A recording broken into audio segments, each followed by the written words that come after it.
I came into a very abusive family between my uncle and aunt. Wasn't very easy at all. And often as a child, you think it's your fault. You try to make it better. Even when your parents fight, maybe I can do something. You learn how to please without even knowing the word pleasing. And I was actually told silence is safer than speaking. Like a lot of us, don't say this, don't say that. So we are molded in to become someone that we're actually never meant to become. And writing a book, they call it rebellion in my family, but it's not a rebellion, it's saying no.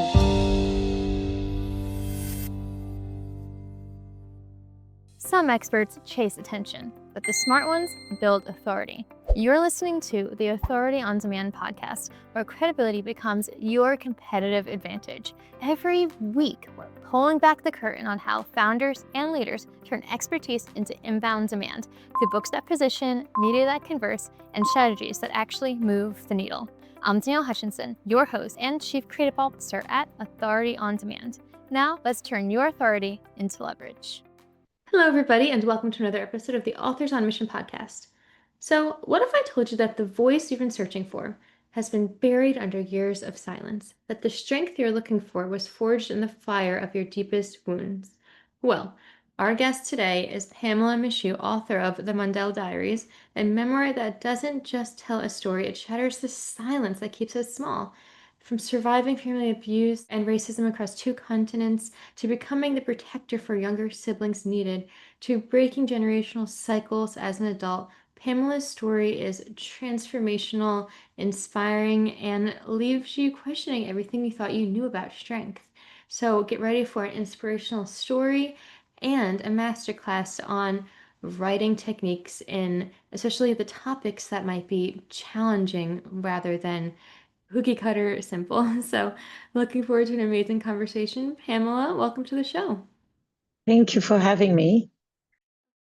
Hey, real quick before we jump back in, if you're loving what we're doing here, hit that subscribe button and drop us a like. We're bringing you the best authors, the most real conversations, and all the writing wisdom that you didn't know you needed. So stick around because it only gets better from here. All right, now let's get back to the conversation. So, of course, I'm very excited for this one. I think you have a very powerful story to tell, and the audience is going to learn a lot, not from your journey, but also from the process that you took to get it all down on paper. So, I think it's important for us to, get started with a little bit of your background. I mean, at 7 years old, you were promised a better life in Belgium, but it didn't quite go that way. And from there, your life just went through a bunch of ups and downs. I'm wondering if you can give us a brief overview. What does the audience need to know before going into your book? So I was born in Congo, and my mother black, my father white. So when I was born in Congo and I lived there till age of 7, I was too white in Congo, and when I came to Belgium, I became too black. So actually, it started already from the moment I was born, the eyes on the other side of the family. And when I was sent to Belgium, it was in 1993. I was 7 years old. There was a tension in Rwanda. You had the Hutsi and Tutsi, the genocide in 1994. So politically, there were detentions. So you had a lot of people, refugees coming over to Congo from there. And the tension was rising. So I was promised a better life. My mother stayed in Congo. My siblings joined me a year later. And the first year, I would say, wasn't like bad, but then it became worse and worse because you promised for a better life to family, because I was at my father's side of the family, and I came into a very abusive family upbringing. Relation between my uncle and aunt wasn't very easy at all.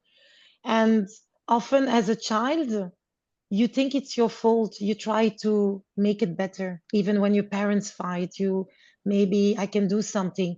You learn how to please without even knowing the word pleasing. And I was actually told silence is safer than speaking. Like a lot of us, like, don't say this, don't say that. So we are molded in to become someone that we're actually never meant to become. And writing a book, it's actually one of my, they call it rebellion in my family, but no, I started way before. And it's not a rebellion, it's saying no. I think that's an incredible way to think about it. I mean, a lot of people see writing as a creative expression, as a way to get an idea across, but as a rebellion because you're told not to talk about it. That's definitely an interesting take, and I guess it just goes to show the strength it took to get it all written down. Now, being that the book is titled Diaries, or did it originate from diary entries that you? It actually started with I would say 4 years ago, when my son is now 12 years old. And when you will read my story, at 12 years old, I took my guardians, the people who were supposed, my uncle and my aunt, take care of me. I took them to court to save my brother and my sister and myself from a very abusive family situation. And when I was growing up, we get on with life, we survive, but we actually don't live. And when I came to that realization, it's like I didn't want to repeat certain patterns that I learned on the journey. Like I would have like a very explosive way of reacting to things. And it's because when you're being raised with violence, often you learn how to copy it. Mm, right. And I didn't want to become what I was told. And the proof at age of 12 to take the courage to stand up against adults who are there supposed to protect you and say no. And when I heard this phrase like the vitamin N, did you ever heard of it? I don't think so. Can you explain? No. Mm. So we all know the vitamin D from the sun, vitamin C, oranges, and you Oh, can take it yes. as a Okay, supplement. yes. Yes. Mhm, mhm. So I came across a video. It's a sprinter. I can't remember his name, where he said the vitamin N. And I really stand still with it, because I said, like, what is the vitamin N? And it's actually something you can take. You have to produce it yourself. Oh, And it's the power of saying no. And I actually learned it from a very young age. And then when I got married, I learned to remove that power in a way, because I didn't have a family. So I did everything to keep a family together. Because when you crave for something, often you put yourself on the side to not break something you never had, because you feel like a guilt or actually a failure. And a lot of us have that. So I learned the power of saying no, the vitamin N, the vitamin N.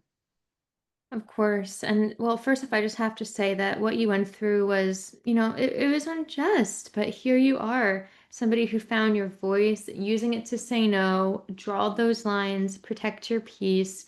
It's a powerful transformation. So I think it's an inspiration for anybody.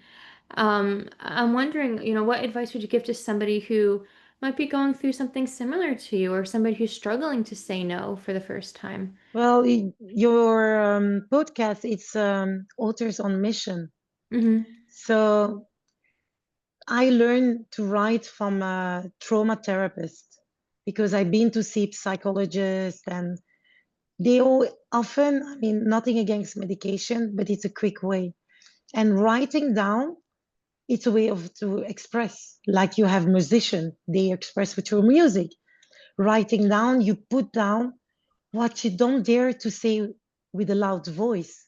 You're actually expressing it on paper.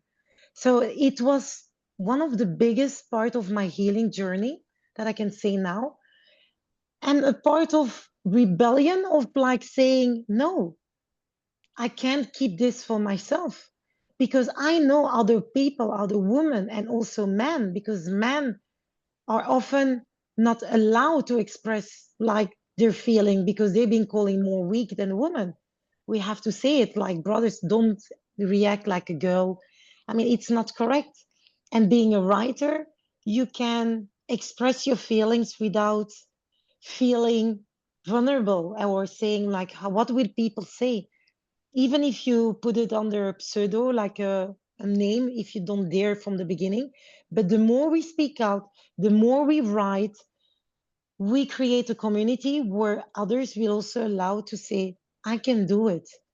And it becomes like a snowball. If one dare to change, other people will manage as well. Of course. Yeah, thank you so much for that tip there. I mean, writing really does become a safe place to tell the truth, especially when, as you said, saying it out loud feels too dangerous, too raw, and too much. So, I'm wondering, do you remember the first time that you decided, you know what, I'm going to write this down. I can't say it out loud. What was that moment like to you? Do you remember any specific? I Go ahead. remember when I was 12, when I ran away and I was in the center. I Hmm. didn't see my siblings for 1 year because it took the court 1 year to remove them from my aunt and uncle. And I was isolated in the center, and the only place that I could express really and truly my feelings was on paper. So that's where I started writing. Then it went like up, down, until at the age of 36, I'm now 40 years old. That's where I really start putting everything, like remembering things as well. I went back to Congo to go to my motherland and to find pieces that were missing, because it's not only a memoir that I wrote, it's also a self-help book. So a lot of people, even if you didn't go through the same experience, a lot of people will recognize about family, about siblings, the way that you want to protect each other, the way you are struggling to find your own place, to finding your voice. So you don't have to live my life or live my pain to be able to reflect yourself in the position. Understood. Right. Well, first of all, I think it's really great that you went back to Congo to kind of find those pieces you forgot. For anybody writing a memoir, that's an important tip. Kind of go back to the roots, right? It's a way of not just returning to a place, but to parts that you might have left behind. So I'm wondering, what was that journey like for you? What were you hoping to find? What surprised you when you kind of returned to your roots like that? Well, the brain is really very complex. I think scientists and people still don't understand completely how the brain works. But one thing I can tell you, the brain protects things that are too painful sometimes. And it's Hmm. like I see now the brain as a cupboard with different drawers. You know, some drawers are so painful that we keep them closed. And Right. returning back there, because I had erased from my 0 till 7, and a lot of memories, I just erased them. It's like I started living when I was 7, when I arrived in Belgium. And going back there, things came back up. So I was obliged to write down, because then you put fragment, I mean, memories, flashes back. Even example, I remember being on a market and smelling an aroma, and I was like, oh, this. And then I went to my grandmother's house because my grandmother is still alive, and I asked questions, and my aunt, because you start questioning yourself, did this really happen? I mean, because when I see everything on paper, sometimes you say, no, this can't be. I had to call back my sister, my brother, to really put the pieces back together and saying, like, can it be? No, it can be. And then the dreams come up as well, because your subconscious being shaken up in a way, because healing is, and revisiting your roots can be something, I mean, for me was the most challenging, but also the most rewarding part of the whole writing and my own journey, my own life. Understood. Yeah, I get what you mean there. Sometimes you block things out and you spend years trying to forget, but then when we remember it, it shakes everything. So I can see that was definitely a process for you. Now, kind of going into the content of the book itself, a lot of the themes go through betrayal and, kind of just that feeling of isolation. So I'm wondering, as you were writing the book, do you have a process for getting those themes across and for the planning of it? I guess my question is, what was your writing process like? My writing process in the beginning was everything I remembered. Of course. Yes, everything that I remembered, everything actually in the beginning what I wanted to remember. Then you go to a process where you go deeper into it and one brings another. So if anyone is writing their memoir, make notes, go back into what actually you lived it with your siblings or a person that can help you, and really go into the details, what actually happened, how you felt, because two people can experience the same, but will not live the things on the same way. Many of the things I thought like, oh no, this is not important. And then my brother and my sister said, no, but you don't understand. For me, it was very bad and I lived it like this. And I said, but no, it wasn't that bad. He said, but I heard your screams. So maybe for you, it wasn't that bad because it was many of the other screams. But that particular scream haunted me. So you see, we all live and experience things on a different level. So even the writers, as a writer, you have to see it's your memory, it's your journey. So what is important for you, write it down, go into it, but just don't say like, oh, this was less important. Really go deep into it. And then still, when you have the whole book ready, obviously you cannot write thousands if you want, but no one will want to read that long. So for the general people, you have to keep it, limited in a way. So put the points that are very important and what for you was part of your healing journey. That's the advice that I would give. Obviously, I'm not a professional writer. This is my first book. So I can only give as a starter, a beginner writer. So that's the advice I can give. I love that. Write down the most important parts and make sure that you get that across. I think that's really incredible. It's a great idea too. That way you don't forget anything. You know exactly what needs to go in as well. So very important stuff there. Thank you for that. And I think there's one more thing for us to touch upon here is the effect. Obviously, the book and the content. It's writing about trauma, and doing so can be re-traumatizing. So, what did you do to protect yourself emotionally during this process? I had this moment where writing the book or actually rereading it each time, it's like you have to relive the moment. And that's actually very traumatic in a way. Example, there was a day where I really felt depressed, like deep down, I felt drained. And I asked myself, like, what is going on that for me to feel like this? And then I understood it was me reliving what my teen as a child had lived. So as a woman, I was reliving it and feeling it. I don't know if you understand what I'm trying to tell you here, but it's like to be able to write it, you relive every moment. It's like you being back there. And it took a lot for me, a lot. And some moments I had to stop. I cried. It was like reliving every moment. And that I think was not I think, that was the most difficult part of writing the memoir.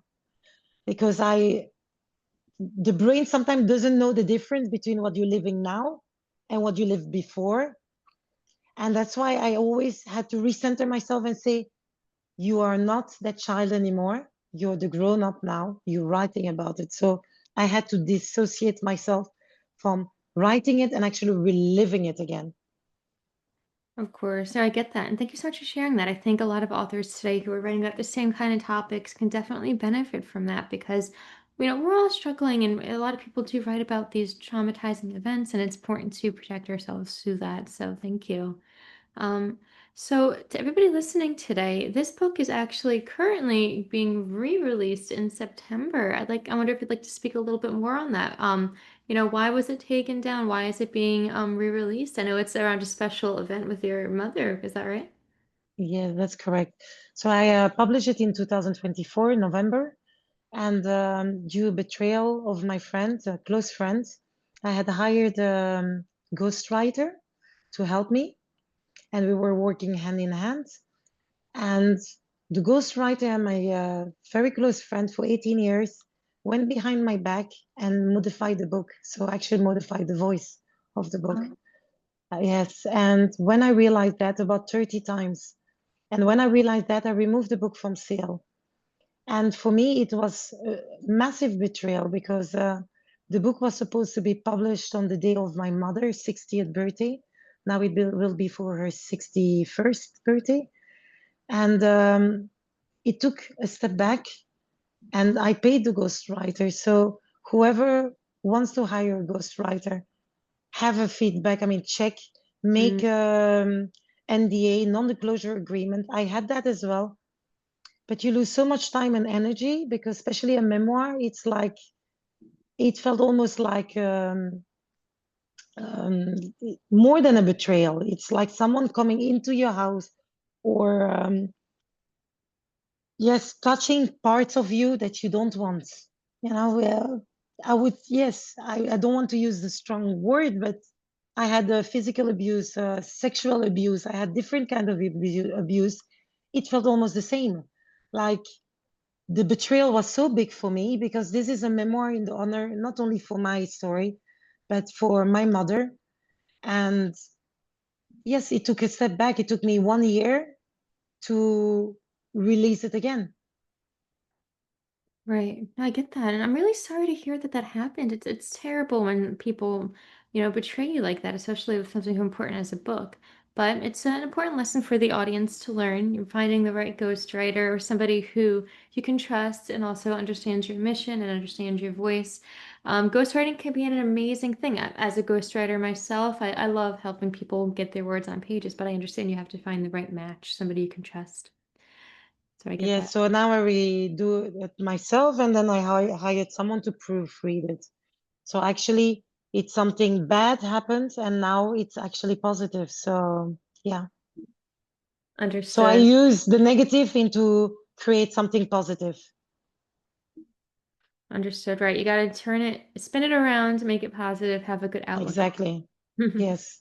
It's the Um, perspective you take from it, you know.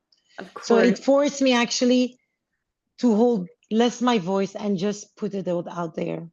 So that's the positive. So in a way, I thank my friend. I'm sure she will listen to it. I mean, we are not close anymore. That is understandable. But yes, I thank because it will be the version of my voice completely, not with someone else words. I will have someone to proofread it. But yes, the words are mine, the way I vision it are mine. And as I say, you don't need to be a professional writer. What you have to have, and everyone has their story, just be true to yourself and be true to your story and own your story and own your past so no one can put things or change things for you. Thank you for that. No, that's a beautiful, beautiful piece of advice. So now I'm curious, once the book is out, what's next on your agenda? What do you have planned coming up? Are you thinking of writing some more books? What's your current projects? What can we be excited for in the future? So the book is split in two. So this is part one from 0 till 18. And as you will read the book, it's quite a story. Everyone has their story, but there is a lot going on. I didn't even realize I had so much. I had few people, I asked them, can you read? And often they told me, wow, Pam, I needed to sit down because it's heavy, you know? So ask with people you really trust who had a bit of experience, you know, to give you some feedback. That's another a tip that I learned with the first mistake I made, to people who actually, like psychologists, I ask a few psychologists to just, you know, not the whole story, but the part. And then they say, wow, you know, I even had to sit down and think about, because a trauma, for me, one part of trauma can be not for you or vice versa.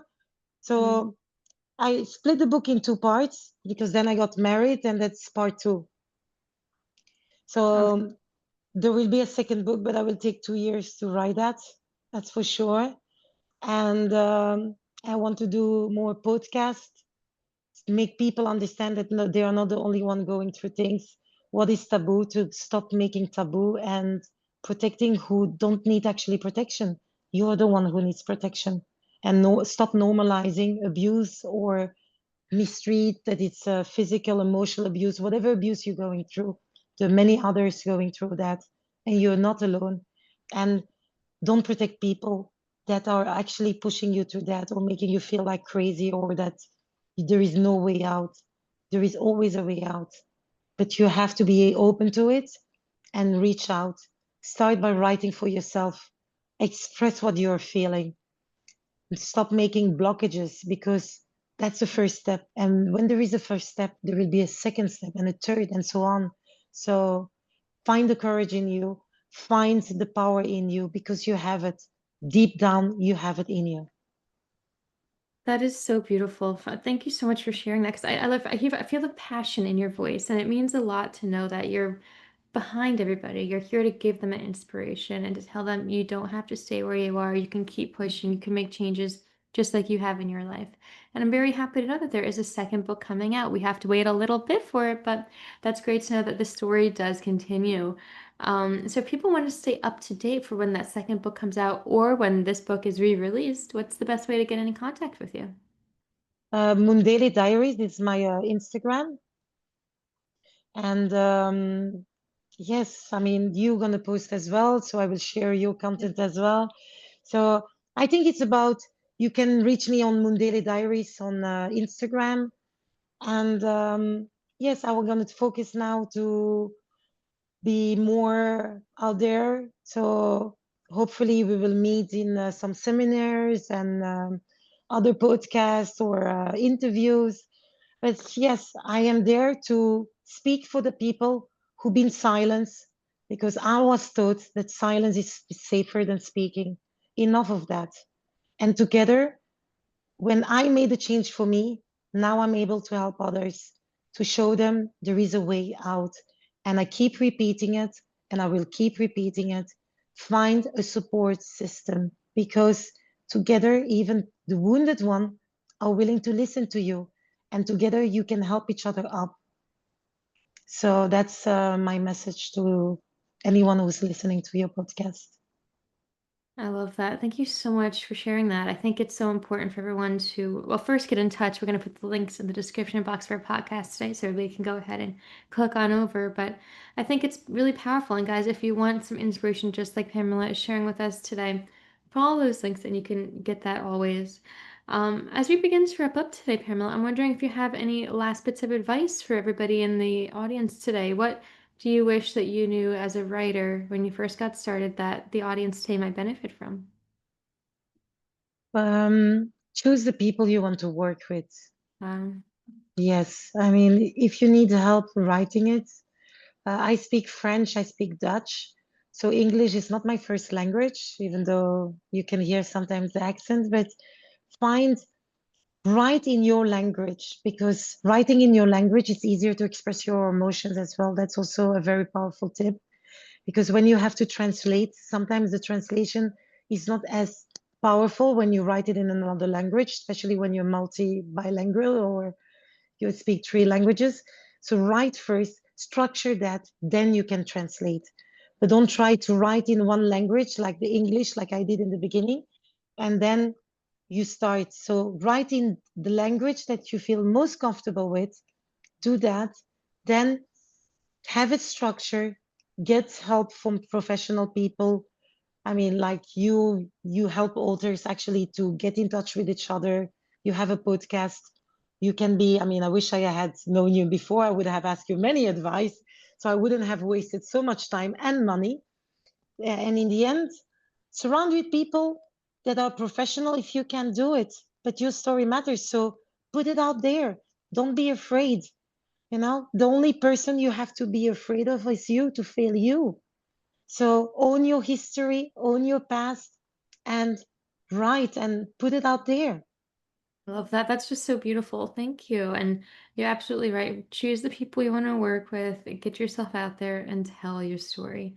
Pamela, this has been a very insightful, very inspiring conversation. I really appreciate you coming on and being vulnerable with us and sharing all these writing tips. I think so many authors are going to benefit from this.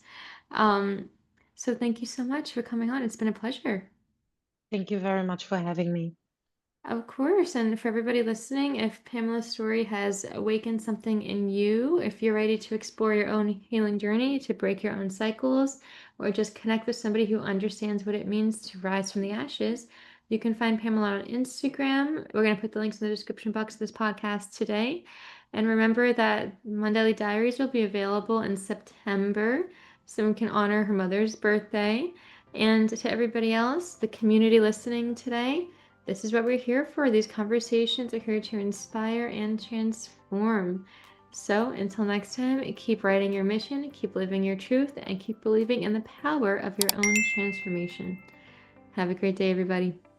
That's a wrap on another episode of the Authority on Demand podcast. If today's conversation sparked something in you, don't keep it to yourself. Share this episode with a founder or leader who's ready to stop being the best kept secret in their industry. If you want to turn your expertise into inbound demand, head to authorityondemand.com to see how we help clients go from unknown to in demand. I'm Danielle Hutchinson, and I'll catch you on the next one. Now, go build some authority.